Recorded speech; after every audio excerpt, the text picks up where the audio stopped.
Hello again. So I was on the ultrasound table and I was by myself. A friend had gone with me to the ultrasound, but she went back to my room to get something and to tell my mom if she showed up where I was at. And I was there on the table, lying there by myself, and I started to panic. I really thought, like, this really could be the end of me. And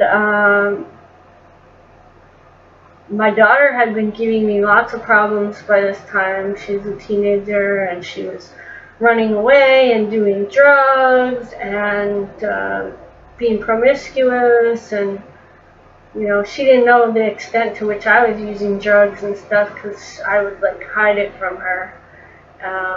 But I'm sure she knew more than I thought. And so I had to give her up to the state to help me take care of her, and she went through every behavioral and drug treatment program in the entire state of Vermont and got kicked out. And we had sent her to Ohio to a locked behavioral facility, and she had just come back a few months before and she was doing better. She was sober, she was going to AA and NA meetings. She had a boyfriend that, I don't know, kind of liked him, kind of didn't, because he had trouble with the law.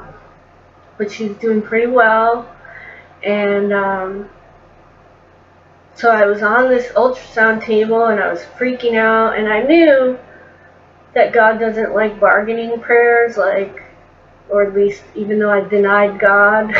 It's funny because it's funny how the devil causes confusion. I was denying God, but at the same time I was acknowledging that I knew you don't say bargaining prayers. Like, if you do this, God, then I'll do this.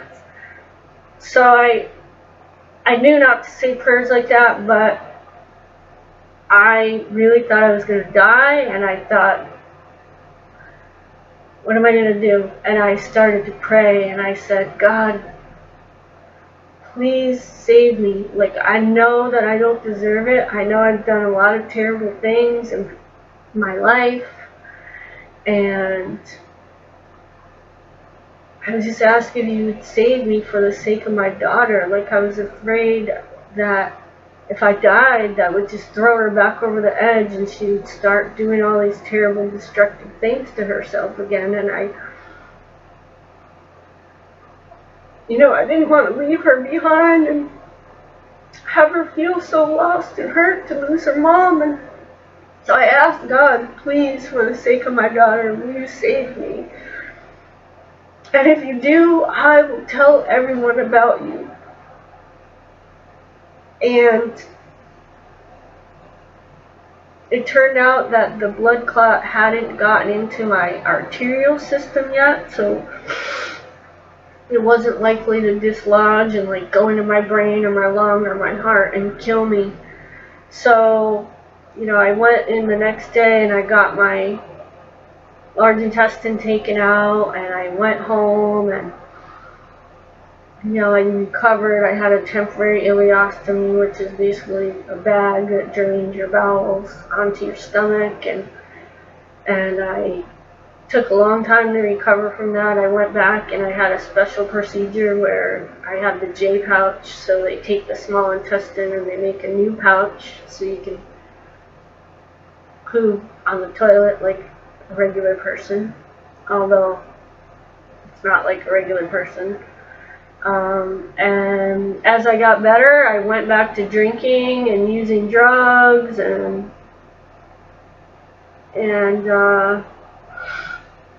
my old behaviors. I did for a while think, I need to clean up my life and get back into spirituality, but I was still rebellious towards the one true God, the God of Abraham, Isaac, and Jacob, the God of the Bible, who I thought condemned me and hated me for being gay, who I thought didn't take care of me as a child like he should have, who thought I didn't care about me. And so I got into Wicca again, kind of on my own. I followed that book, The Secret, for a while, which is a false New Age teaching. I started taking an interest in evolutionary consciousness, like all this crappy New Age stuff, and basically, like, I came to the idea that the New Age teaches, which is really God is me, I'm inside God, and we make up stories about ourselves to remind us that we're God, and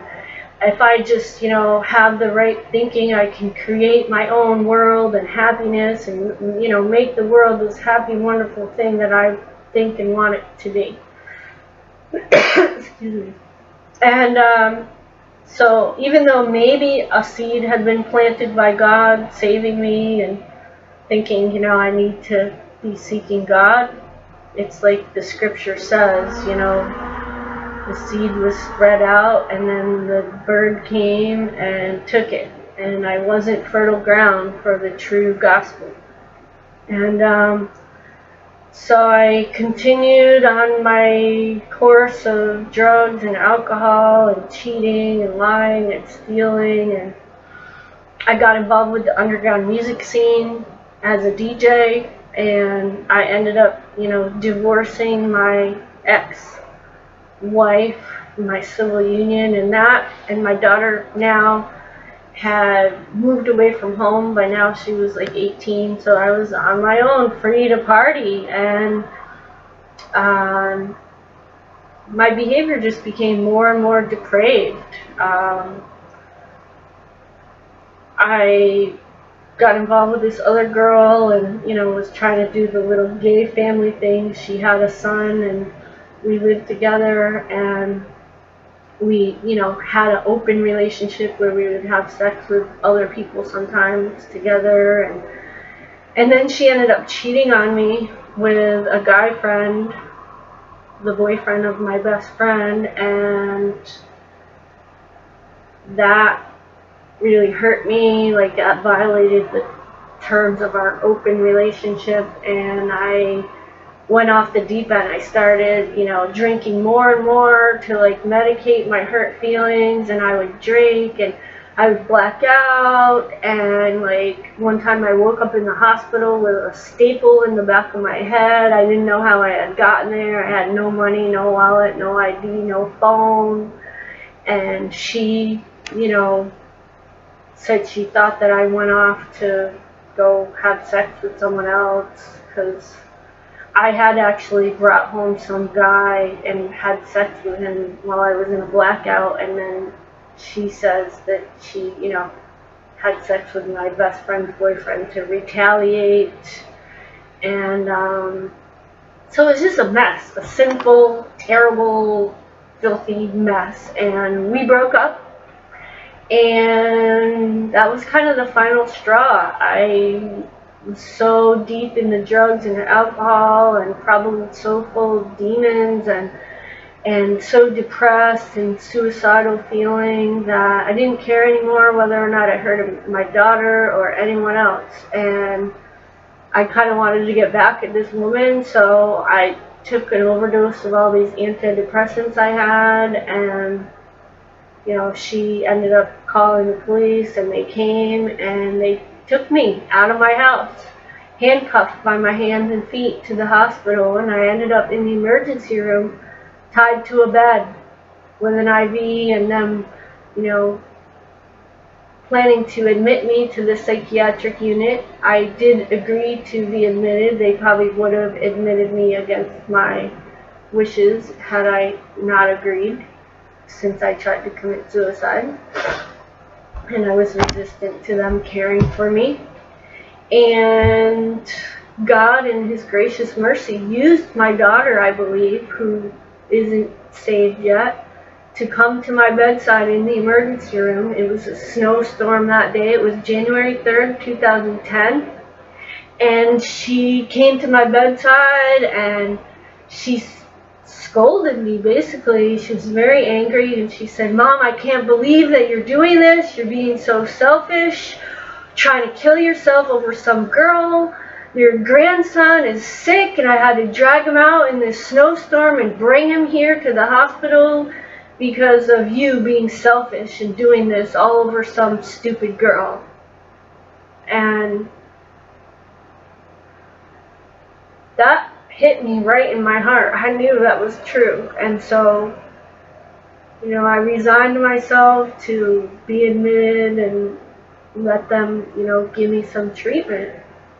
And while I was in the psych ward for 5 days, of course, the psychiatrist said, you need to quit using drugs and alcohol.